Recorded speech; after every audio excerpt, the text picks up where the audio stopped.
part of the fun. On June 10th, 2009, the first ever images of what we now know as the Slender Man made their way onto the internet. We didn't want to go, we didn't want to kill them, but its persistent silence and outstretched arms horrified and comforted us at the same time. One of 2 recovered photographs from the Sterling City Library blaze, notable for being taken the day which 14 children vanished, and for what is referred to as the Slender Man. Deformities cited as film defects by officials. Fire at library occurred 1 week later. Actual photograph confiscated as evidence. This photo is of an elementary school fire in 1978. No official cause was ever found. 7 students and a teacher became trapped and died before firefighters could respond. Many of the students and teachers from the time have a history of anxiety disorders and panic attacks. Even those who weren't at the school on that day. At least one has since committed suicide, and several others legally changed their names once they reached adulthood and have disappeared.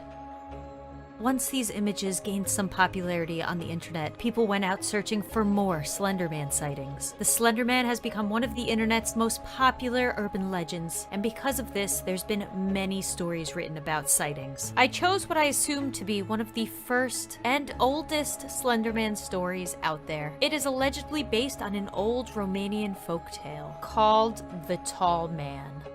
Once upon a time, there were twin girls, Stella and Serena. They were brave little girls and had no fear of the dark, nor of spiders and other crawling things. Where other young ladies and even young boys would cower, Stella and Serena would walk with their heads held high. They were good girls, obedient to their mother and father, and to the word of God. They were the best children a mother could ask for, and this was their undoing. One day, Stella and Serena were out with their mother, gathering berries from the forest. Their mother bid them stay close to her, and they listened, as they were good children. The day was bright and clear, and even as they walked closer to the center of the forest, the light barely dimmed. It was nearly bright as noon when they found the Tall Man. The Tall Man stood in a clearing, dressed as a nobleman, all in black. Shadows lay over him, dark as a cloudy midnight. He had many arms,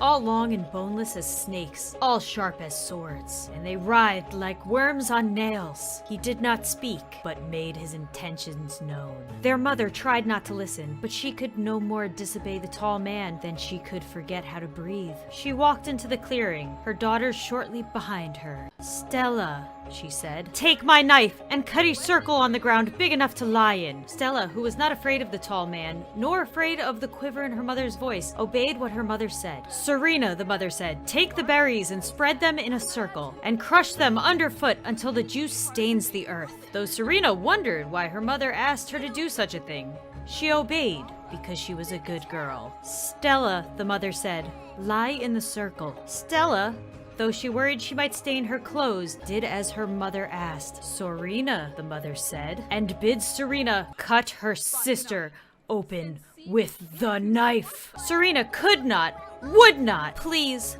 her mother said, "if you don't, it will be worse. So much worse." But Serena could not, and she threw the knife away and ran home crying.